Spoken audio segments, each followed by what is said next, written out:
Now, I'm not just saying just totally go against the doctors, but if we're not in agreement with the plan and how you're gonna treat me, because me and you got to partner. That's how I see it. We have to partner. Welcome everyone to the Kidney Korner. I am your host, Craig, and my co-host here, Sean Justice, and the infamous and illustrious residential counselor, Dr. Laomi Bliss, is with us tonight. Hello as well. How's everyone doing tonight? Doing good. Good. Awesome. How you doing, Sean? What'd you say? Awesome as always, brother. Awesome as always. Awesome. So, tonight's topic on the Kidney Korner, partnership. The importance of partnership as it relates to kidney disease, dealing with kidney disease, and anyone who is currently on dialysis.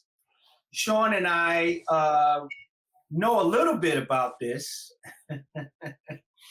and we know how important it is. And what you just saw was a clip from the docuseries From Diagnosis to Transplant. The third episode is called I Hate Dialysis. That series is out now on our YouTube channel, so make sure you guys subscribe if you know of anyone dealing with kidney disease or who are currently on dialysis. Please share this link with them. Also share the actual YouTube channel, www.getinposition21.org. You can also email us if you all have any questions for myself, for Sean, or even Dr. Bliss. Email us at getinposition21@gmail.com. That's getinposition21@gmail.com. So we just like to welcome everyone tonight. We know we will have some more people joining us. I just want to give a shout out to my guy, Demencio Garcia, on Facebook, joining us live. Shout out to him and anyone else who's on dialysis that's joining us. So partnership, guys, tonight. Our topic. So I'm gonna start with Sean, because you dealt with being in-center dialysis. We both started off on PD peritoneal, and we went in-center. What does it mean to you as it relates to partnership and the importance of it?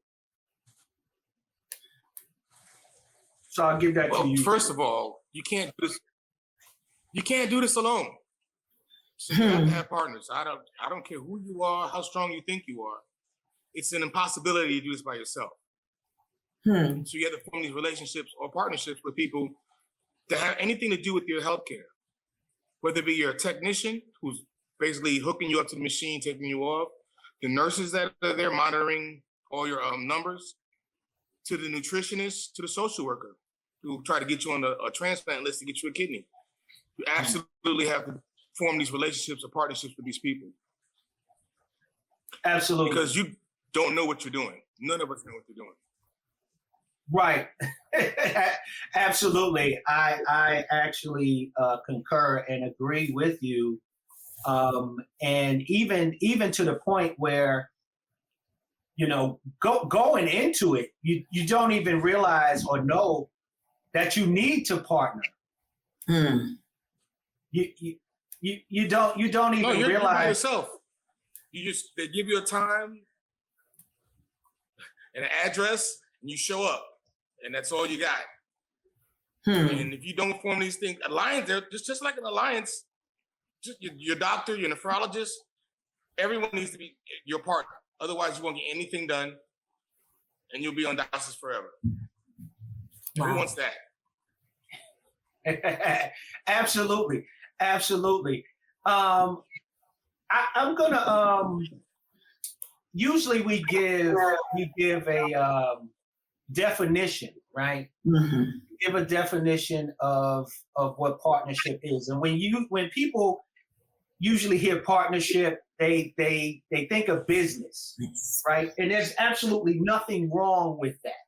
There's absolutely nothing wrong when you think about business. But I'll throw this this definition up: partnership, an arrangement that allows two or more people to share responsibility for business. Mm-hmm.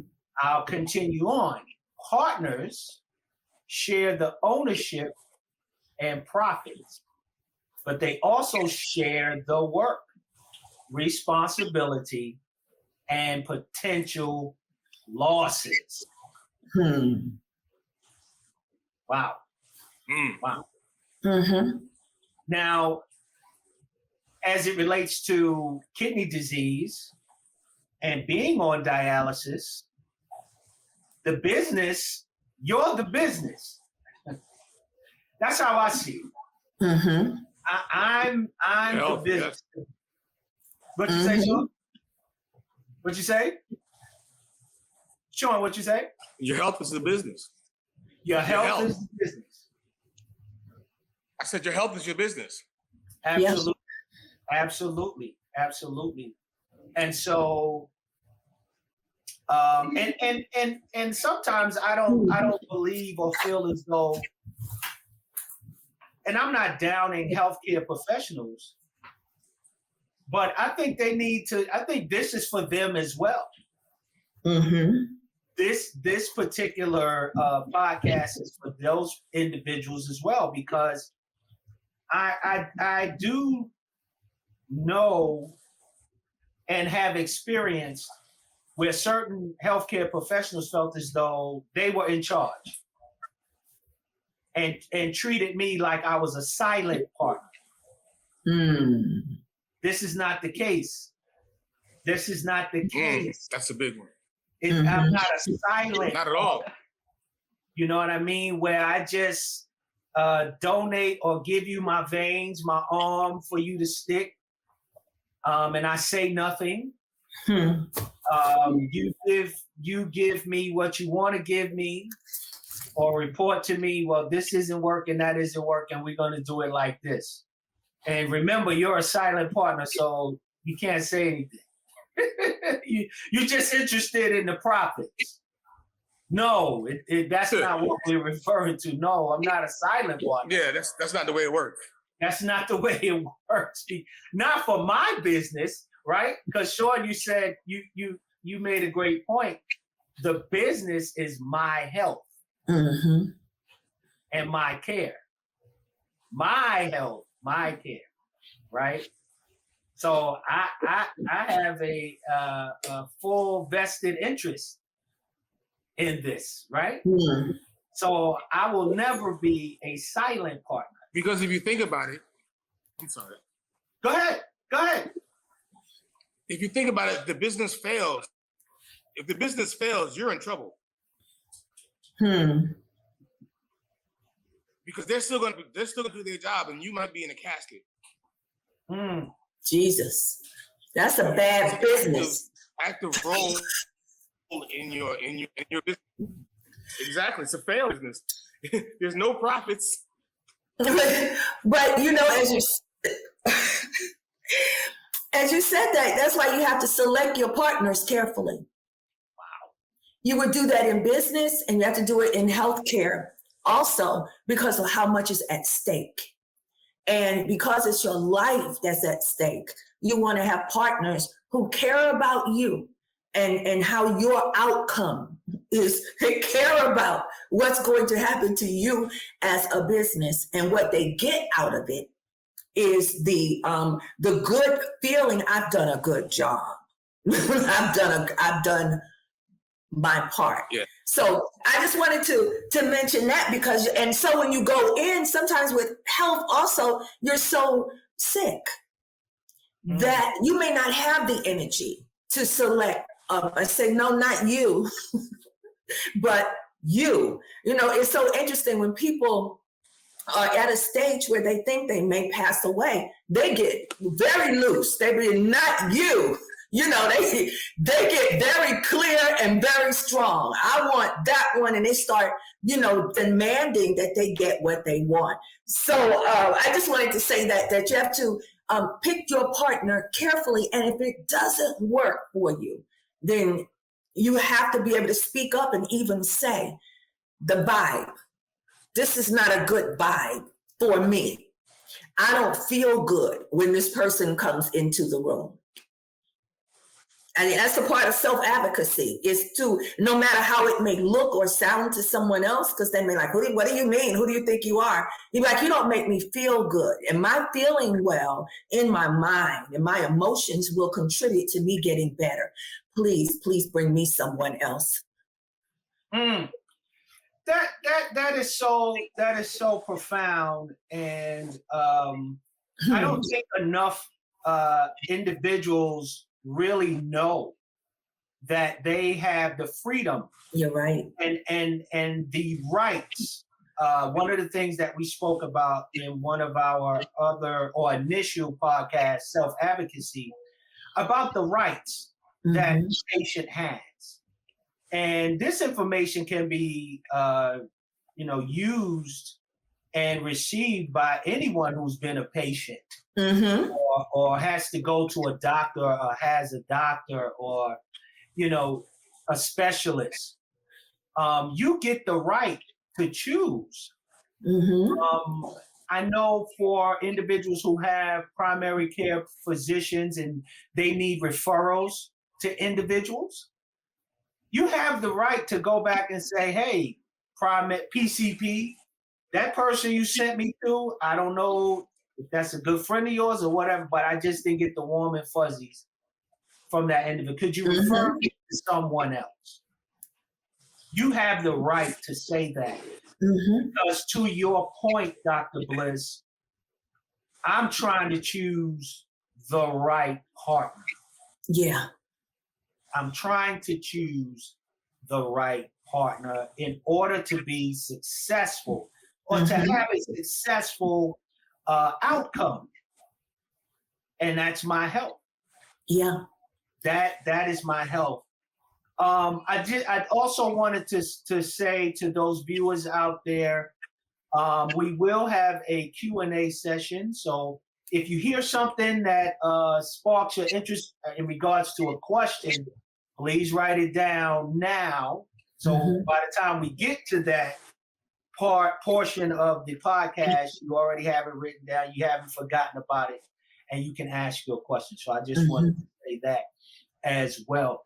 So, Sean, we spoke earlier, and you mentioned a few bullet points, right? As it relates to partnership. So first thing, also, I just want to go back so everyone is clear about the definition of a partnership. It's an arrangement. It's an arrangement. And sometimes those arrangements are not spoken. They're not spoken. And I don't think now, Sean, help me out here. Would you agree we need to speak that, or is it something that is known? What's your thought about that? Say again? What I'm saying is like, because the definition says an arrangement that allows two or more people to share responsibility for business, right? Where they share the ownership and profits, but they also share the work responsibility and potential losses. So should it be made known? Do you think it should be made known that, if I'm the patient and I'm sitting in that dialysis chair and that nephrologist doctor come around and we meet them for the first time or so, or even the charge nurse or the technician, should it be made known at that point that we're in a partnership? Should we now start? I think so. Sure, you have to be able to verbalize. You should be able to verbalize that, because let them know that you're serious about your health. Otherwise, they're going to treat you like another number. You have to make sure that they know, this is the situation that you're in, and I need your help to get me to where I want to be. Now, it's up to them to do their job, but you have to let them know that you're serious about what you're doing, what's going on right now. Otherwise, once again, it's a failed business. Wow. You can't be 75-20. You're doing you're doing all the work. It has to be a 50-50 situation. They have to do their part, and you have to do your part. And believe you me, your part is important as well. Yeah. You can just sit back and expect them to cure, because it's not going to happen. Mm-hmm. That's so true. That's so true. I would most certainly advise someone to verbalize. Mm-hmm. Absolutely. Yeah. Dr. Bliss, you was going to chime in? Yeah, I was going to go back to the patient's Bill of Rights. There really is such a thing. Right. And I think that anytime we're going to go and be sick, anything we're going to do, we need to do a little research. So this patient Bill of Rights, once you know what you are entitled to, then you won't feel so uncomfortable when you're asking for it. For instance, you are entitled to have certain things on your treatment plan. You are entitled to a plan of action that you can actually read. You say, can I see that, please? Okay. But then the other thing is that psychosocial rehabilitation says, if your culture will assist you in getting better, they have to put that on a treatment plan too. And culture is code word for faith. Your faith, if you're in this environment and part of what you need is prayer, the person who is helping you may not tell you you can get prayer. If you say every day, when I come in here, could you put it on my treatment plan that I will require prayer, they will have to put that on your treatment plan. Hey, so knowledge is power, right? That's so all of the things. And I encourage everyone also to get a copy of the patient's Bill of Rights. You have rights to so many things. Your plan of care, security. You have a right to security, a right to informed consent and personal privacy. What you say, Sean? Mm-hmm. Go ahead, I'm sorry. What you say, Sean? Your plan of care. Your plan of care is so important for you to know your plan of care. Mm-hmm. You know? I always ask every doctor. It was like, hey, what's next on the road to my recovery, to my road to getting my kidney? I always ask them, because if you don't know, Amen. You sit there and that may not be in the best interest. Wow. You know, and discuss your plan of care with your doctor. It's not a one-way street. It's a two-way street. Mm-hmm. And you can alter it. And as Dr. Bliss said, with your faith and everything like that, you also have to have a partnership with God. Mm-hmm. You know, you can't just say, I'm going to do this by myself because nothing happens without him. I don't care what no one says. Prayer works. I prayed every day I was in that chair. Mm-hmm. Every day I woke up to dialysis. Please, Lord, let me get through this healthy without any issues. Because you can have some issues in that chair and, you know, things go south real quick. Amen. A little bit of faith, Absolutely. A little bit of help. Prayer works. I don't care what anyone says. Absolutely. Well, it don't matter what they say because it still works whether they say so or not. It don't really. What matters more? It's gonna work. Is if you believe. It worked for me. Amen. Yeah. So we'll say, hey, partner with your faith. Mm-hmm. Partner with your faith. What works for you? First and foremost. What works for you? Partner with your faith. And as Dr. Bliss says, in your plan of care, put it in there. I don't think many individuals understand or know that they have a plan of care. What is my plan of care? You know, we tend not to read. Yeah. And even if we tend not to read, we never say or hold up that piece of paper and say, hey, explain all of this to me. Mm. You got time? Yes. Explain that, because I don't understand it. Mm-hmm. No, not Before even, I sign it, I need time. you to Make time. Yeah. Make time for me. Yeah, right. Your life, absolutely. Your life depends on it. Your life depends on it. Exactly. I was getting ready to say for you. You know, if you're exactly. Yeah. So what I was going to say, Sean, was right. What I was going to say is that, to your point, you know, if you don't have time right now, when can we schedule or make an appointment before I sign that piece of paper? Let's make an appointment where you can explain all of this to me and my caregiver. Is that possible? And if people are saying duh, when they, I like to use this term a lot, when they get to stuttering and the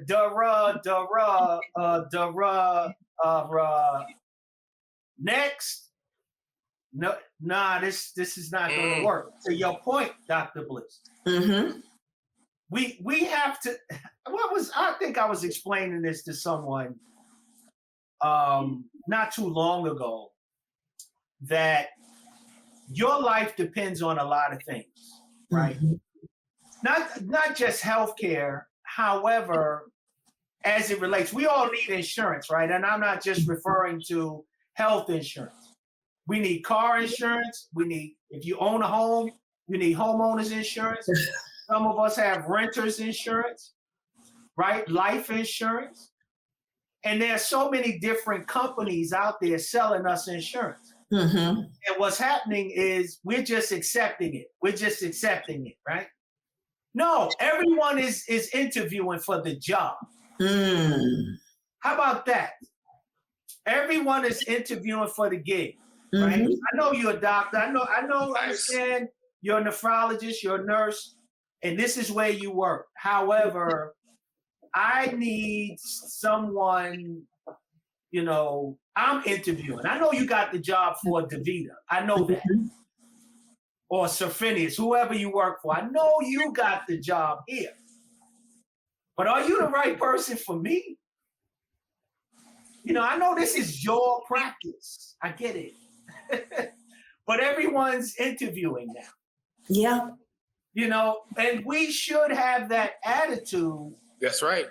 That we're interviewing individuals for the gig. Who wants the job? Yeah, I know I'm sick. I know. That's why I'm here. That's why I'm here. However, you know, and when I go back to that insurance thing, I was telling people, like, yo, I don't have to go with whoever it is, Allstate or whoever it is, State Farm, whoever, Liberty. You know, who got the best rates? Let's see. Nah, that doesn't sound good to me. Next. Yeah.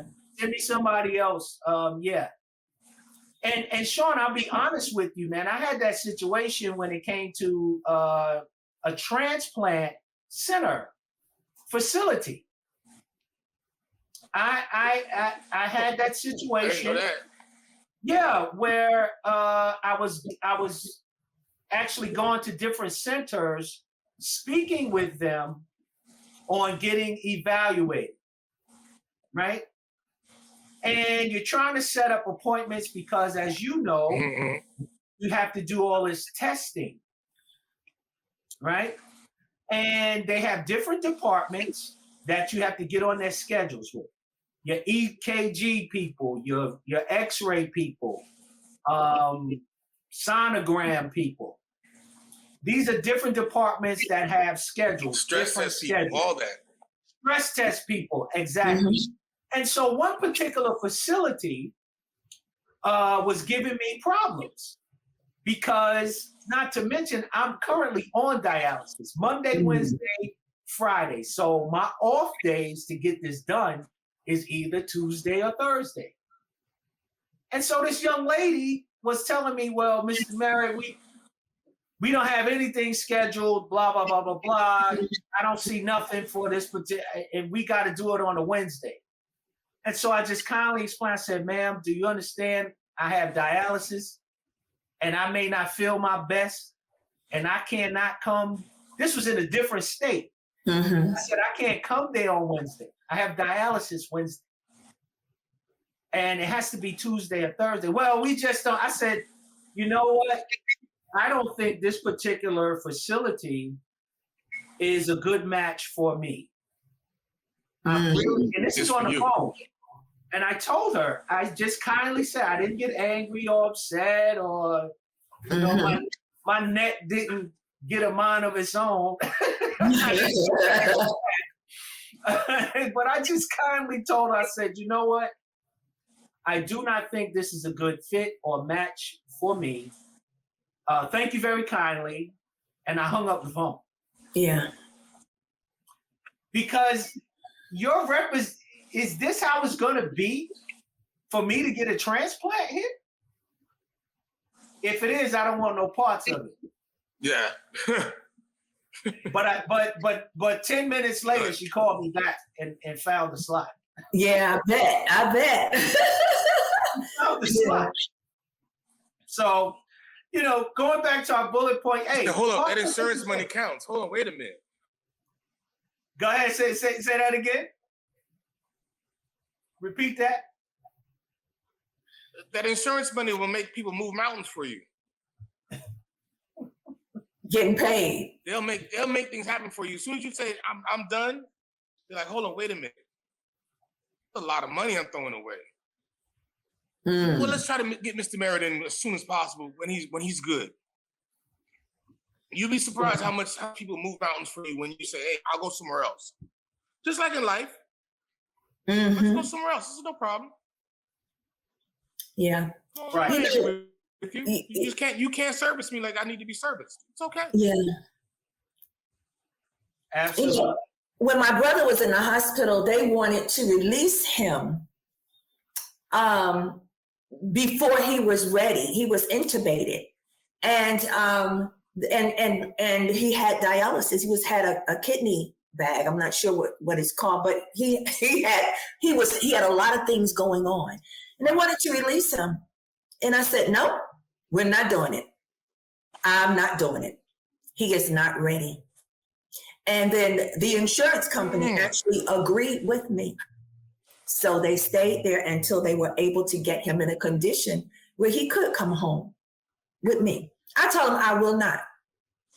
So a lot of when I say that, I understand, especially in rural areas, especially in oppressed areas where people don't have but a few doctors to go to, if one at all. And so their choices are really are not maybe as broad as ours. I want to just put that on the table. We got lots and lots of choices, but there may be some people who don't. And I hope that you will encourage them to reach out and that possibly get an advocate who can work with them where they are. Because I get it. A lot of people have been raised, they don't know about speaking up. They just know about, yes, ma'am, yes, sir, or this is all I got. This is all you're offering. I just made it here. But the advocacy still is important because not only is there a patient bill of rights, but there's the Hippocratic oath that doctor is supposed to look after you and give you care and not send you home worse than when you came in. I'll just leave it at that. They made an oath. Right. That too. That too. Yeah. That too. They took that oath. That's a great segue when you talk about an advocate. Partner with the caregiver. Mm-hmm. Partner with your caregiver. For me, it was my wife. Mm. I had to partner with her. Same here. I know, Sean, you were the same way. Talk about that a little bit. Absolutely. Talk about that.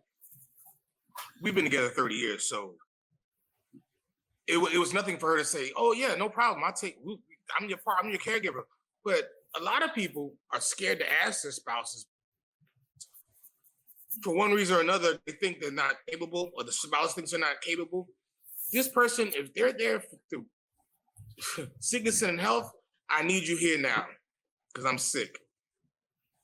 Help me to get healthy again. It's the most important. It's probably the most important partner you're gonna have, outside of doctors and everyone else. But as a personal confidant, support. There's many days I was down. I mean, down, and she lifted me up. Wow. We'll do this together, Sean. Because, like I said, you cannot do it alone. She was the most supportive thing out there for me. She fought battles I couldn't fight for myself. You know, the advocate. Yep, the advocate. Yep. Mm-hmm. Yep. Yes, And likewise, the most important thing, other than me self-advocating, she was my ace in the hole, basically. Because whatever I missed, she picked up on. You have to have a good caregiver. It's in the definition of the word caregiver. Yep. Whatever care you need, they're going to provide it for you. As simple as that. Absolutely. And you said something very that touches home for me as it relates to my caregiver picking up on things that you don't pick up on. And I do know that there are individuals out there who may not have a spouse. And I don't take that lightly. I felt as though I was very fortunate because my spouse, she actually like hung in there, not just with me, but just so that I could have healthcare insurance. You know, just fighting every day to go to work.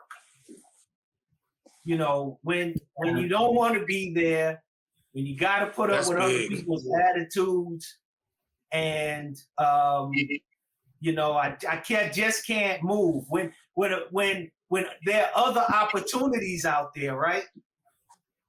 That you can go to, meaning, you know, as it relates to your career, possibly making more money. However, where you are now has really great healthcare insurance. They absolutely pay for everything. So it's those decisions that I'm really, really grateful for.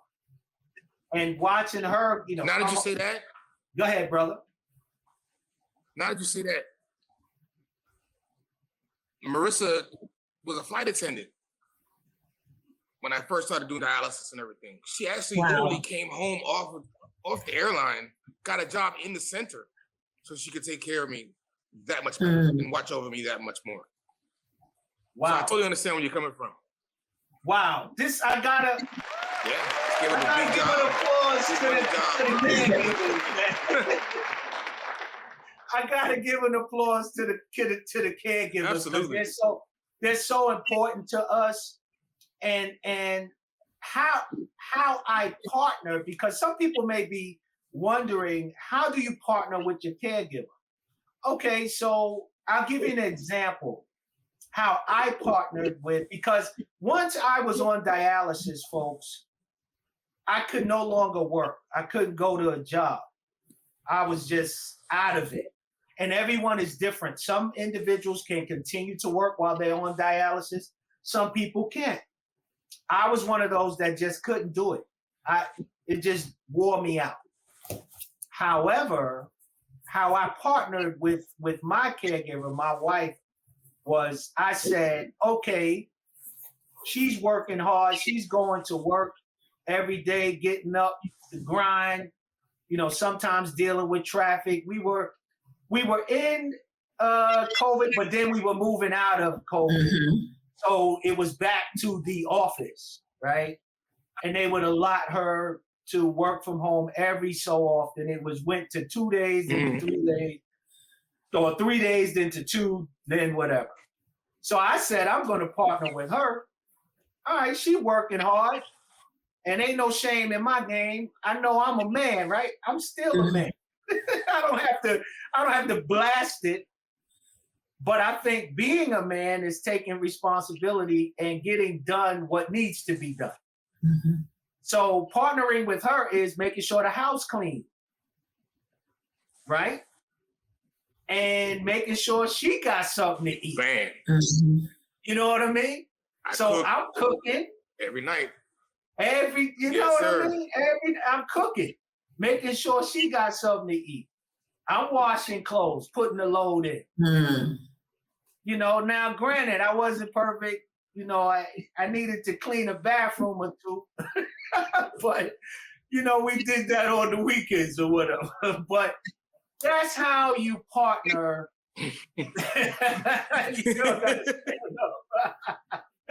That's how you partner with your caregivers. And if you're a caregiver, I was there, man. I'm there now. Right. And now it's just Dr. Bliss is just spoiled now. It's just yeah. So she's spoiled now with the cooking. It's just like, all right, what are we eating tonight? What am I cooking? But I don't mind doing it. Yeah. That's part of my, I would say, my love language and appreciation for her, because when I tell you there were other opportunities, to move and go somewhere else, for more money, more income or whatever. But, you got to make a decision. We can't have any interruptions right now with this, this insurance right now, because I don't take it for granted that most people may just have Medicare or Medicaid, but being blessed to have a primary and then a secondary on insurance, man, hands down, There you go. And again, I do not flaunt it. I'm just because you can't get a kidney transplant without a secondary. Right. Say it again, bro. You can't get a transplant without a secondary insurance. You cannot get a kidney transplant without a secondary insurance. You gotta have it. So is that where to have the cash, but most of us don't. Right. Yeah. Is that where the Kidney Foundation, you partner with something like the Kidney Foundation, which could help provide their most needed funds? Sometimes, yes. All right. Sometimes, yes. However, they definitely want to see that secondary, because they know once you get that transplant, they understand the post part of it as it relates to the medications. Because some insurances will not pay for certain medications. Yeah, prescriptions. And so you need that backup. However, to your point, Dr. Bliss, there are nonprofit organizations such as the Kidney Foundation, the American Kidney Foundation. Here in Georgia, I sing their praises all the time. Yes. If anyone is here, a resident of the state of Georgia, I do suggest you ask your social worker to get you in touch with the Georgia Transplant Foundation. A great organization. I am a recipient. I'm currently going through same thing in Florida, American Kidney Foundation. Yeah, American Kidney Foundation, AKF. They will pay for your Medicare premiums. They will give you reimbursements for those funds, where you could offset a few medications and prescriptions with, as soon as you get those reimbursements back. So it's very, all of it helps. Yeah. All of it helps.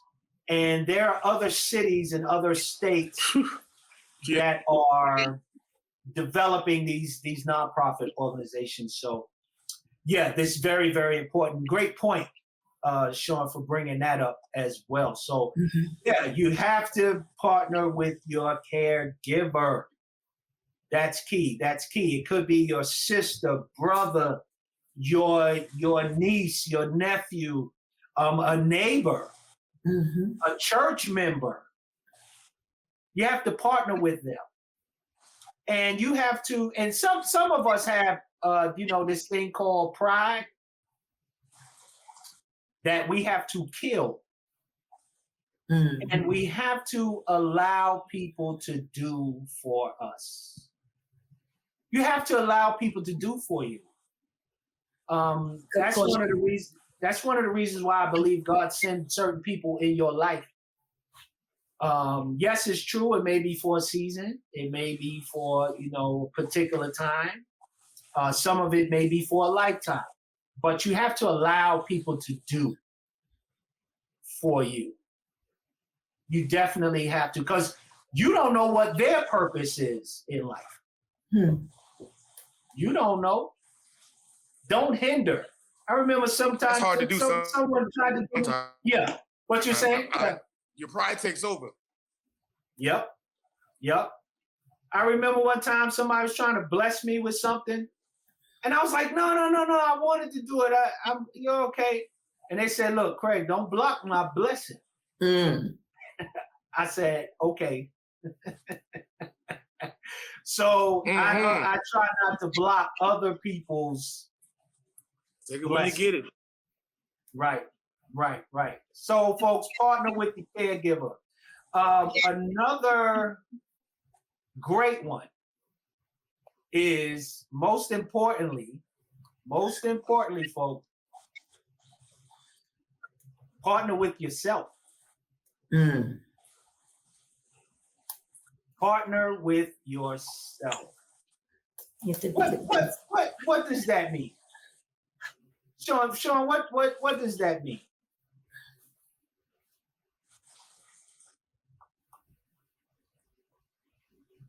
Can you hear me? Everyone has 3 or 4 or 5 different people inside them. You heard it. And you tend to, my ego took over, where I was like, I can do this by myself. I can do that. And the sensible me said, hold on.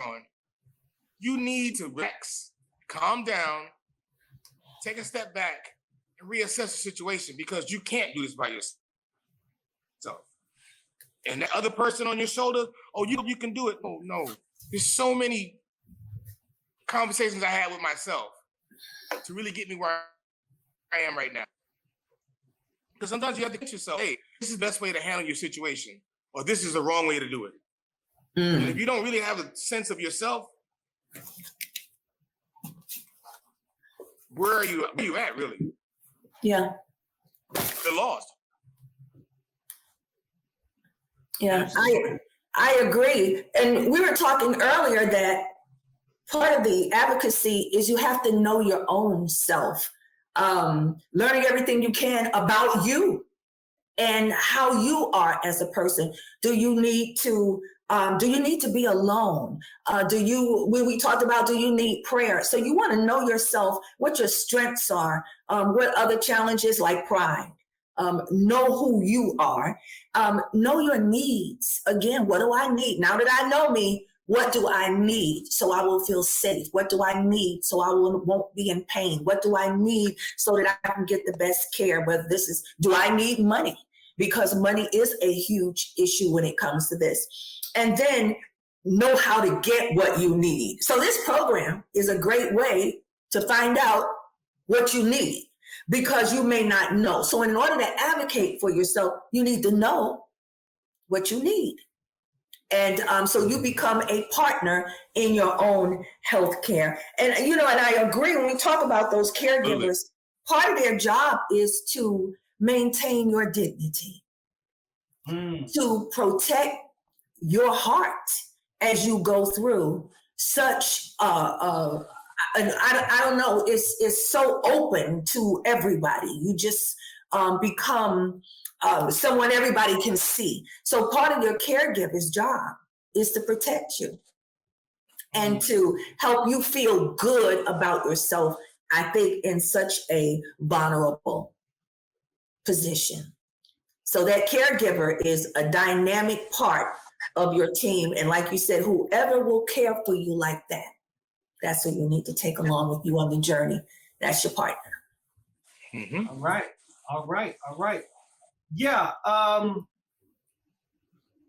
As Sean, you mentioned, you had to talk to yourself a lot. And I agree. I had to sometimes talk myself off the ledge, off the fence, off the bridge, off the edge of the roof, even out of bed. I had to talk myself out of, look, get up, go, do your part. Yeah. Because to get up, let's go. Up. Right, right. Let's go. Psalms 1, when it says meditate day and night, that word meditate means talk out loud. It means talking to yourself, talking to God. I didn't know that. It was like, what? You're supposed to be talking out loud, talking to yourself, so that you can get a good understanding of what is very calming, and it gives you an opportunity to hear yourself out loud. Once you hear it, you might say to yourself, wait a minute, like you said, hold up now, come off the ledge. We okay, we're okay. So I just thought that was interesting, that when you said talk to yourself, both of you, that is exactly we're gonna be what all the right. Bible said. Yep. Mm-hmm. What you saying, Sean? You was agreeing? No, I was just agreeing. I'm sorry. Okay, no, you fine. Yeah. Because I know many a day I was like,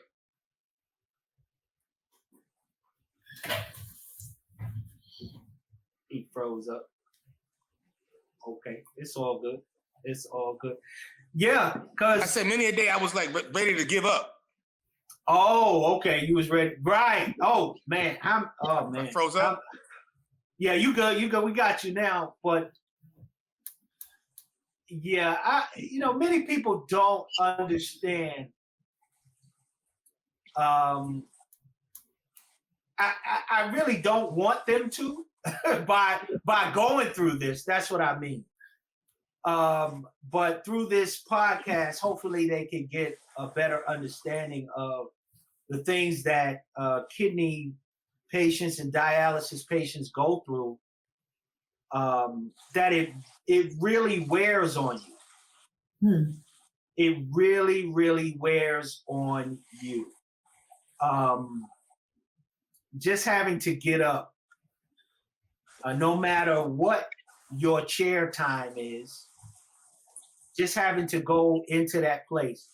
And it's sort of like, okay, my life is being disrupted. This part of my life is being disrupted. I got to spend 3 to 4 hours, some people even longer, on this machine that I don't feel well.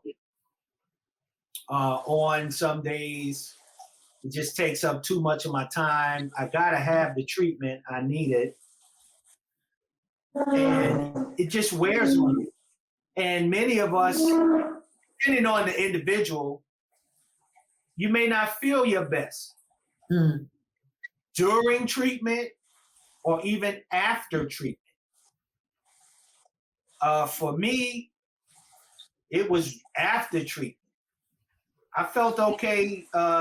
It was just in the beginning when I first started hemodialysis where, we had to get some things corrected on the machine and so on and so forth.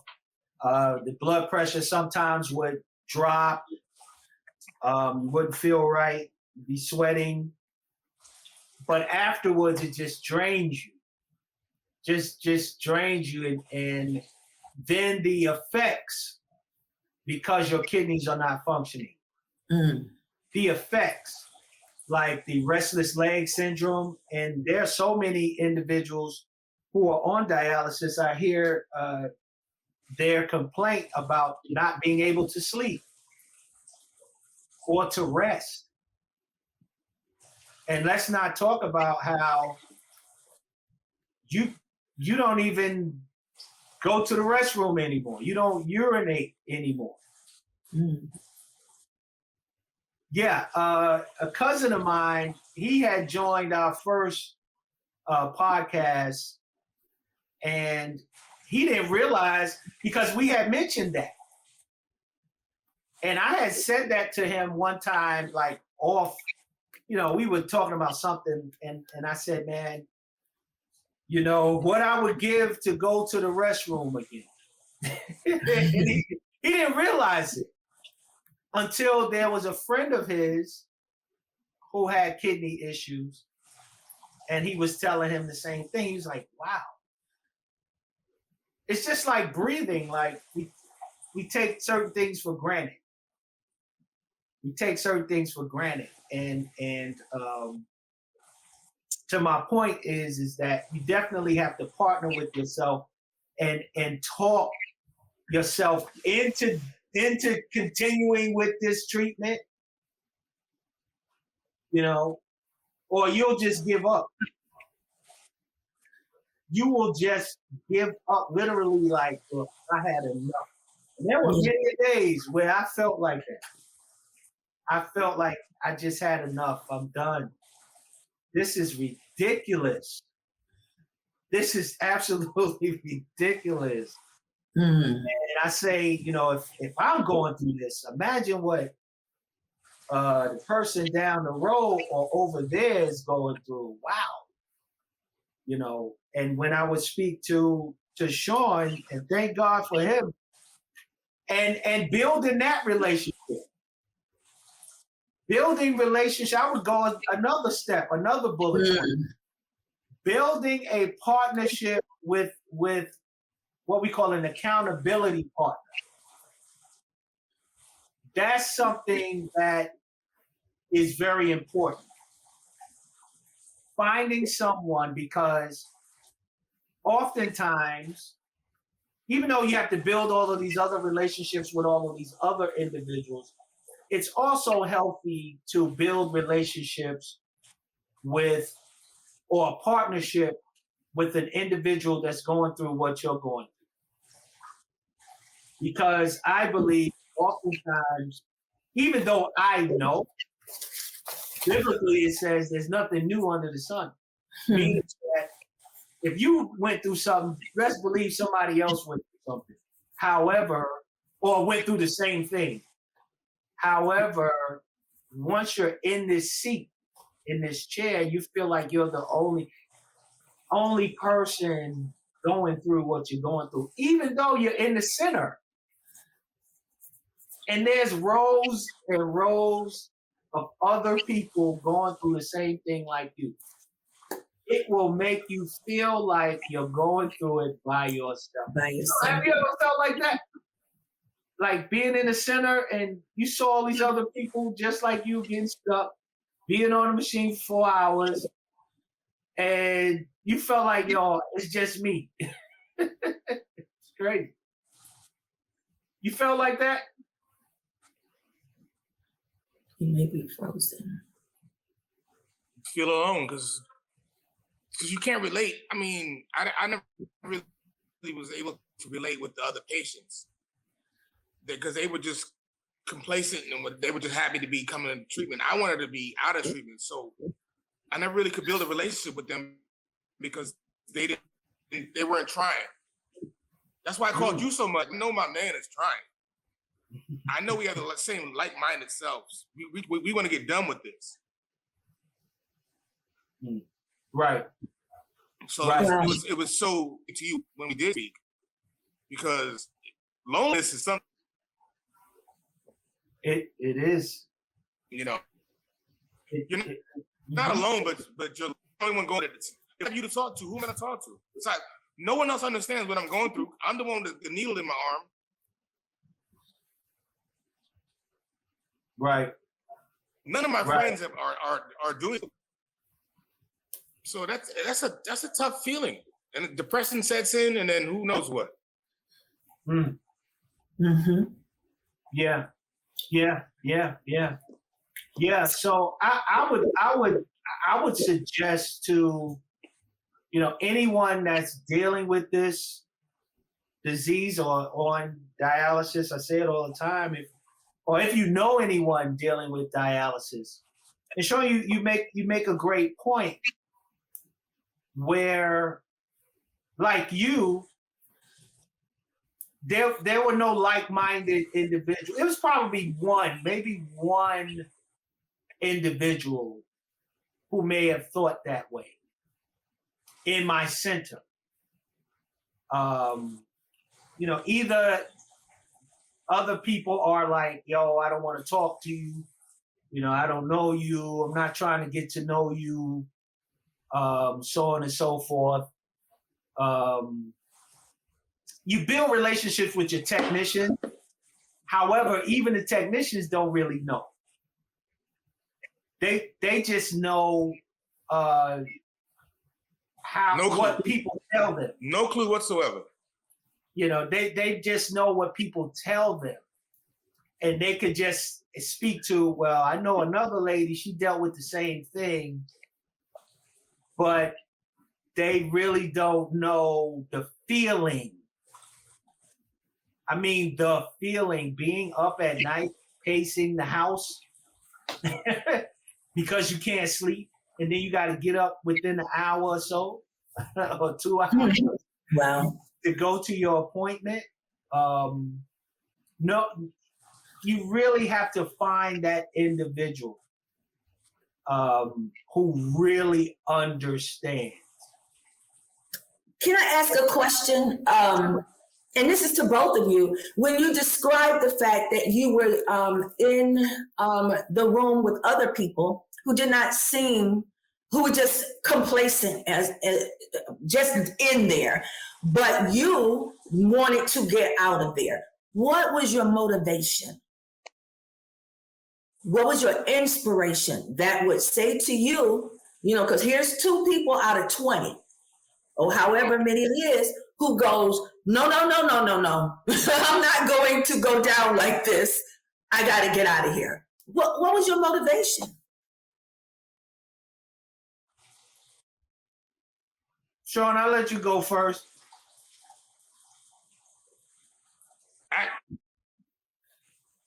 Honestly, I have a 31-year-old son, and I wanted to be there for him as long as I possibly could. And for my wife. My family was most important to me. It wasn't me personally, but my family was the most important thing because without them, I'm nothing. So that was my biggest motivation. Okay. For me, couldn't give up because of them. All right. It was in my mind many days, but good. Yeah, I'll say this. That's a great question, Dr. Bliss. And I always have to promote the docuseries, my docuseries, because I answered that question in episode 3. I hate dialysis. because you and I talked about those dark places, and you gave me the definition that there's really no darkness, but it's just the absence of light, right? Yeah. And so what motivated me, I'm just like Sean. My family motivated me. I would say number one was my faith. Okay. That motivated me. Because as a man of faith, and we discussed this earlier about partnering with your faith, and because I partnered with my faith so long ago, and I not worked, but I'm still working on my relationship between me and my Heavenly Father. And so we talk together, we walk together. I ask him questions. He may decide to answer them at the time. He talks to me. I recognize his voice. And, he would tell me, I put it in you to get through this. You're more powerful than this. And if you're not, then I am. Amen. Okay. And then it was just the knowledge and knowing of the I am part, right? He would always remind me, I am. Never forget that. And then in as I described in the docuseries in episode 3, I do say that there were a lot of great things happening in my life at the time, besides dialysis, right? There were great moments. My daughter graduated with her bachelor's from Georgia Southern, and this Mother's Day, she just graduated again with her master's. Wow. So that was cool. But my son got married. Wow. While I was on dialysis, during COVID in 2021. He got married. That was very, very exciting. Because at my wedding, my father, he passed when I was in high school, but I didn't have my father to help me get dressed. But I was there to tie his bow tie. That was a moment. Yes. That was a moment. And just welcoming my daughter-in-law to the family, having an addition to the family. And then when I do have to go to dialysis, I'm sitting there in the chair and I'm just dreaming. I'm daydreaming. Wow, what if they have a baby? What if they have a baby? I'll be a grandfather. I was like, yo, I gotta get out of here. I gotta live. I gotta get out of here. Yeah. Because I don't know if it's going to be a boy or girl, but I gotta get out of here. Because you're going to be granddad regardless. I'm going to be granddad, right? Regardless.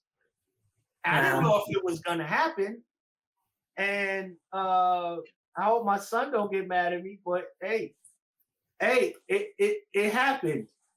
Oh, that's right. Congratulations. Wow. It happened. So, there you go. There she go. There she goes. So I'm so glad about it. And that little girl is medicine for me. She's medicine. And so that's what motivated me. As Sean said, my family. And some dreams. Like, hey, wait a minute, man. I want to go some places. How about that? I want to see the world. I haven't seen the world yet. I gotta live. It was just dialysis cuts up. What you say, Sean? It cuts up a lot of travel. Dialysis, because she worked for the airlines. So we're traveling Amsterdam, all over the world. And all of a sudden, boom, it's over. You have a schedule you have to keep. So I want to keep going. We went to Aruba last. I'm like, I want to enjoy these 52 years right now. Come on, let's do it. Right. It's important to me to go somewhere else. I want to learn. I want to see other cultures. Yeah, that is inspiration for you. Mm-hmm. So that also ties into partnering with yourself. Yeah. As we talk about partner with yourself, okay, self, we have to go to treatment. Bet we got that taken care of. Okay, self, did you take your medication? Were you supposed to? All right, cool. All right, self. Are you supposed to be eating that? No. Okay, self. Do the right thing. Right? Okay, self? All right. So that's motivation for you. That's that motivation, exactly. That'll get you fired up. Yeah. It will definitely get you fired up. And the hopes of maybe we'll have more kidney patients and dialysis patients join the podcast to get more of this information. I know it's good information. I know it is. And so for us, because what we understand, what Sean and I understand is that a transplant, a kidney transplant is not a cure. It's a form of treatment. So we still have to partner. The partnerships are perpetual. Just how they go to clinic. Right. Exactly. You still have to partner with your faith. You still have to partner with your caregiver. You still have to partner with, they're new, like you said, Sean, new facilities, new nurses now, new nephrologists, post-transplant nephrologists. You have to partner with your transplant facility. Wow. You have to partner with your. It's a whole new set of people to partner with. A whole new set of people to partner with. Yes, sir. Coordinators. Yes. You have to follow up with your part. It's still you got to keep that and work on that partnership with yourself. You still have to negotiate and partner with yourself because of all of the post-transplant medications and so on and so forth. And that's one of the evaluation questions. And when I say you get evaluated, I mean, there's a psychological evaluation as well. And I believe one day we will dedicate a podcast strictly towards getting evaluated. What to expect when getting evaluated at a kidney transplant facility. That will be a podcast for you. Amen. Wow. Sean and I both know I was listed on 3 different lists and I was working on my 4th. when I got the call. So I went through evaluation 4 times at 4 different facilities. And I'll tell you right now, not all transplant facilities are. You said twice? You was twice, Sean? You went through it twice? Twice I was trying to get on a list for like 5 different places. There was insurance problems, yeah, and I did it twice, and then this one I felt comfortable with, so I went with them at Gainesville. But okay, okay, yeah, we went through it. It's wow. It's something. And then some facilities are like, yeah, no, we can't help you. Wow. Right. You can get denied. It's a process. What are they looking for? What? Give me one thing that they would in the evaluation. I believe they're asking to find out if you, out of all the folks who need it, are the best candidate to take care of it and live. You said it. Is that what they're evaluating you for? To see mentally that this is not something that you're gonna waste, go do drugs, go drink it up, that you're not gonna do that. You're gonna value what is happening and live. Yes. Yes. Okay. Yes, that is spot on, Dr. Bliss. That is very spot on, because, for one, there is a shortage of donorship, kidney donors. Now, understand that the kidneys is the #1 organ that is transplanted or in need of, or to be transplanted. It's the most requested or needed organ. Even though there's so many other organs that have been transplanted or can be transplanted, kidney, heart, lungs, pancreas, just to name a few. But there's many more, right? So to your point, we don't have enough of these going around. Now, mind you, there was recently a brother who received a pig kidney transplant.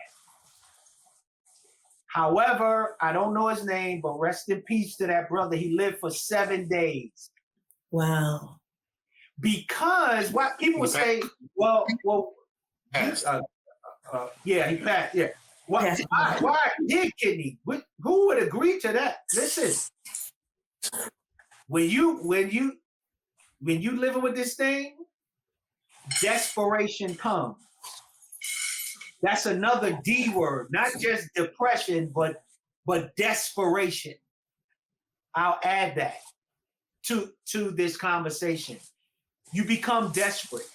I'm not sure how long the brother was living with chronic kidney disease or on dialysis, but if they presented to you, and I don't know how they pitched the idea, it could have sounded like $1 million.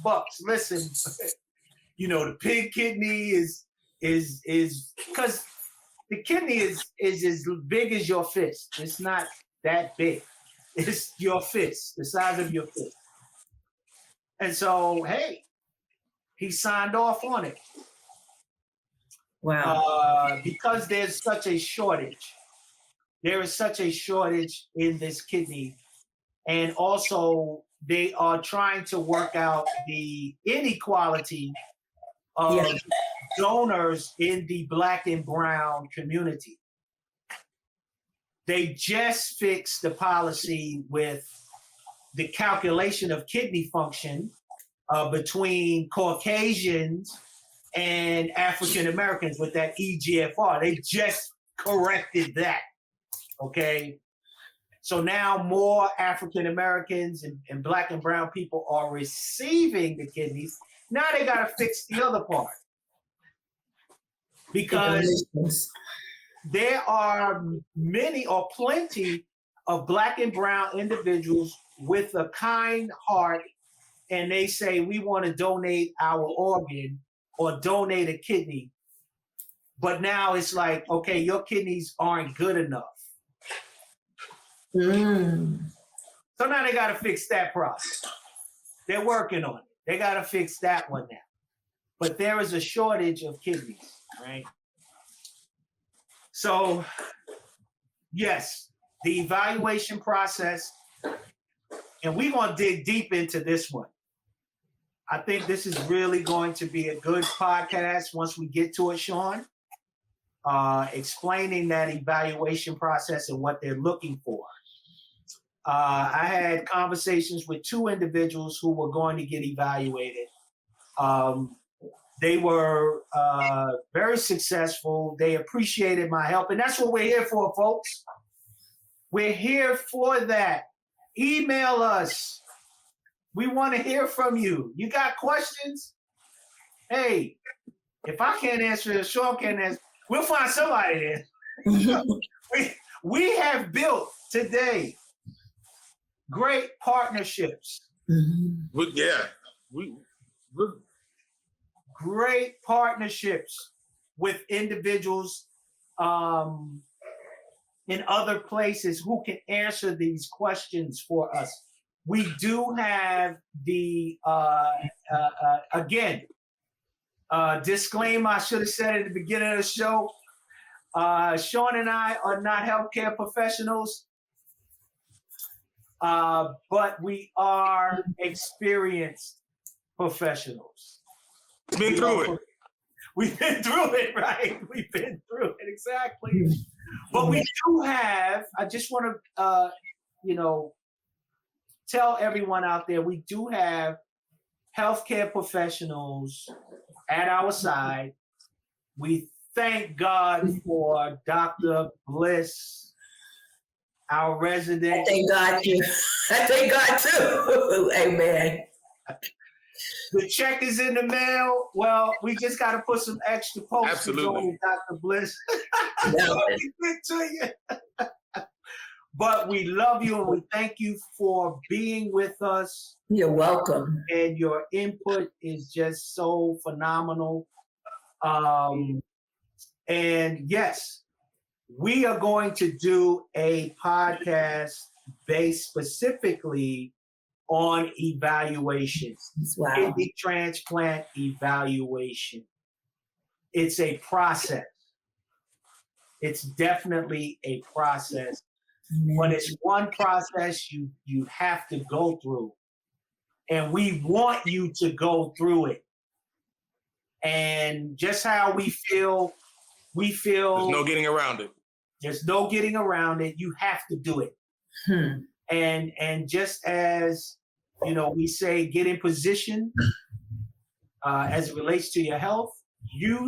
Those of you who are on dialysis right now, you have to get in position for this. I don't care if you just started dialysis. Your first treatment was yesterday. If you're on Monday, Wednesday, Friday schedule, if it was yesterday, start thinking about it. Get with your social worker at your facility and ask about that evaluation, getting evaluated, getting on the list.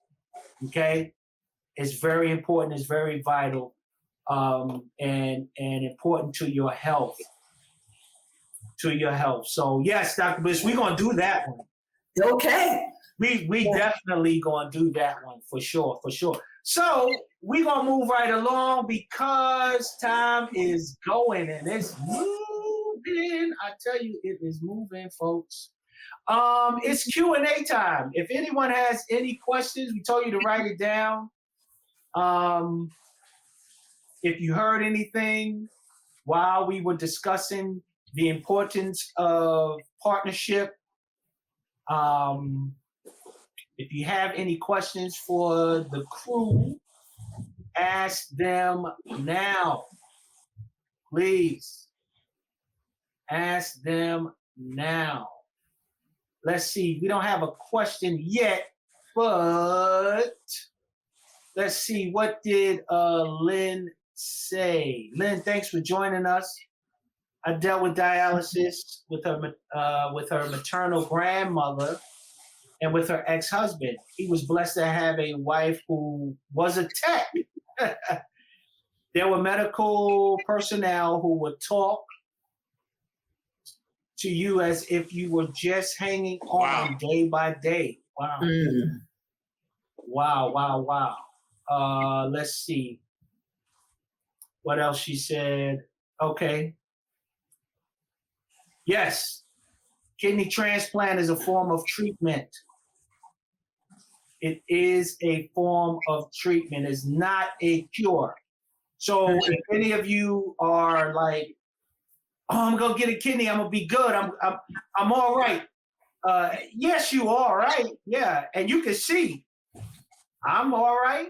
I'm 6 months in. My brother Sean is 5 months in post-transplant, praise God. But it's still a treatment. Yesterday. Yeah. It's still a treatment. We still have to do certain things. There's certain things we still have to do in order to protect that kidney. To your point, Dr. Bliss, that's why they felt as though Sean and I were great candidates, because we were doing what we were supposed to do while on dialysis. We partnered with ourselves, right? And even in that, when you're on that machine, you have to stay on that machine. You have to stay your time. That's some of the things they look for and believe. Don't think you're sneaking out. Don't think you're sneaking out. You know, it's being recorded. Wow. Yeah. And not to mention, Dr. Bliss, if you tell your technician, I have to leave early. Being compliant. Right. Exactly. If you're on that machine for 4 hours and you say, well, after 3 or after 2, I gotta go. The technician is not going to argue with you. They're going to say, okay, no problem. I'll be right back. They're going to get a form that you have to sign. And the reason why you're leaving. Yes. Sign this paper. Exactly. So that's being recorded and put it into your file. And guess who else gets a copy of that? AMA. The transplant facility. They have your entire file when you walk through the door. What you did and what you didn't do. Yes. Yes. They want to know if you stayed your entire time on that machine like you're supposed to. If they see the inconsistencies, then they know you may not be a good candidate for transplant. You may not be a good candidate for a transplant. Wow. We got another statement from Lynn. The work post-transplant seemed tougher than being on the machine sometimes. All right. That is so very true. That is so very true. And also, too, and they will tell you to come back in 3 to 6 months. Yes, that is true. That is very true. My transplant facility is in Charleston, South Carolina. So my wife and I, my caregiver, my wife, we spend a lot of time in Charleston. We spend a lot of time in Charleston, not to mention post-transplant. and this all has to do, some people may say, well, what does this have to do with partnership? Again, you have to partner with your post-transplant healthcare team. You have to partner with them and do the right thing, because your immune system is suppressed down to nothing. To nothing. And the reason for that, folks, some of you may know, but the reason for that is so that they put you on these immune suppressant medications so your body does not reject the organ. There's so many individuals who receive kidney transplants and other transplants where their body says, okay, there's something foreign in here. You don't belong here. Let's get rid of it. So there are individuals who receive kidney transplants and then their bodies reject the organ, which is not good. There's no way we can know that prior to. So that, the doctors don't know it, you don't know it.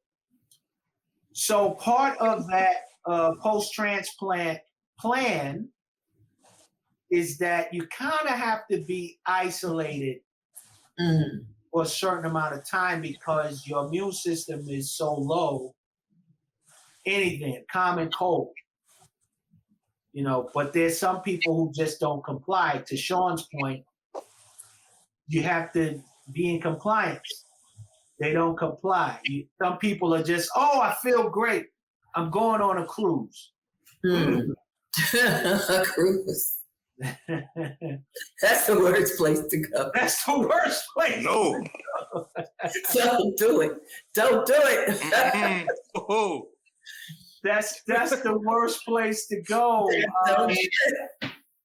That's it. Don't do it. No. Right. Don't do it. It's the worst place to go. That's the worst place to go, man. The stories I've heard is crazy. And then you have to really educate your family members, because it's only done in love. Your friends, they want to be around you. They want to celebrate with you. However, they can't. You just can't. Like a new baby. Right. Like a new baby. You can't have everybody holding the baby, and picking the baby up, because the baby is also susceptible. That's why they have to get all of the inoculations and the shots earlier on, because their system isn't prepared for what we have gotten used to. So I'm saying that to everyone, so they can get a picture of it. Right. Sean, what you say? We couldn't hear you, man. What did you say? It's 5 months I've been isolated. It's all right. It'll be all right. Wow. Yeah. It'll be okay. Yeah. Me and my wife. I'll be fine. It'll be okay. Yeah, because you want to hit 6 months, you want to hit 7, 8, 9, 10. The little sacrifice will pay off in the end. It will pay off. You want to hit your 1 year mark, man. Yeah. Wow. You want to hit your 3 month, your 4 year, your 5 year. You want to hit those things. Yep. And so it's just about education. It's all about education, and hopefully to those individuals out there listening, and we are hoping and praying that you do get a kidney transplant. That's the purpose. Not only that, but individuals who do not have kidney disease. The purpose is to educate you enough so you can, and here's the thing, before I finish that, in the past, how there were certain tests that individuals needed to take, colonoscopies, get men over a certain age, getting your prostate checked. For women every year, your mammograms, your pap smears, and so on and so forth. Now they're saying that individuals need to get their kidney levels checked at least twice a year. Wow. Because there are so many individuals, especially I can't express it enough or emphasize it enough, especially in the Black and brown communities, are dying from kidney disease because we do not find out that we have kidney issues until it is so far gone. Mm-hmm. When we end up in the hospital or in the emergency room dealing with another issue. When they do testing, well, why did this happen? Well, the doctors are running tests right now. You know how your family members do. Well, what happened to Ray and such and such? What happened? You know how we do. Mm-hmm. Well, call me here. Call me back. That's how we do. Well, they doing testing now, Mama, so we don't know. They doing testing. We'll let you know. Okay, call me back. So when they doing the testing with the blood, guess what shows up? Oh, wow, that creatinine level is super high. We finding out, whoa, your kidneys are bad. That's why you're doing this. That's why this is happening. It's going back to your kidneys. So we can't express enough how preventative care is so important as it relates to kidney disease. We cannot express it enough. This podcast is not just for kidney patients, dialysis patients, kidney transplant individuals, but it's for those individuals who feel great. Because this is the silent killer, folks. I didn't feel anything. When I was diagnosed, I didn't feel a thing. Wow. Nothing. I didn't feel one thing. Sean, I don't know about you, but I went to the doctor on something else. They took my blood pressure, was like, man, you're 29 years old? You sure? Wow. Why your blood pressure look like a 70-year-old, man with high blood pressure eating salt all his life? Why it look like that? It was my kidneys damaged. So, all right. So no question. Mine, I was spilling protein in my urine. And that was their signal. I was always, my creatinine was way high and I was spilling protein in my urine. Wow. Likewise. So that was their signal, like, hey, you're playing with fire. Likewise. I was the same way. But I didn't know it. I did not know it. I saw Didn't something. feel that. Don't get me wrong. You don't know you're sick until you're sick. You don't know you're sick until you're better, rather. Wow. Yeah. Wow. Because you get silent killer. Wow. Wow. That is so true. That is so Absolutely. true. That is so true, man. You sparked something in me, and we're going to wrap up in just a few. But you sparked something in me when you said that. You don't know you're sick until you're better. Because there were individuals who saw me, like when I was on dialysis, and they said, well, Craig, you lost a lot of weight. you're not your usually, big self. Because I was really big, right? Mm-hmm. And I told an individual, I said, you know what? How I used to look, I was really, really sick then. Mm. You thought I was healthy because I was a big guy. I said, the way you see me now, I'm really healthy now. But as the big guy, I was extremely sick. Wow. Because my kidneys were not operating at full capacity. So I was walking around I was walking around carrying toxins. Wow. In my body. I was carrying toxins in my body. You thought I was healthy. Didn't even know it. You thought I was healthy. But I was sick.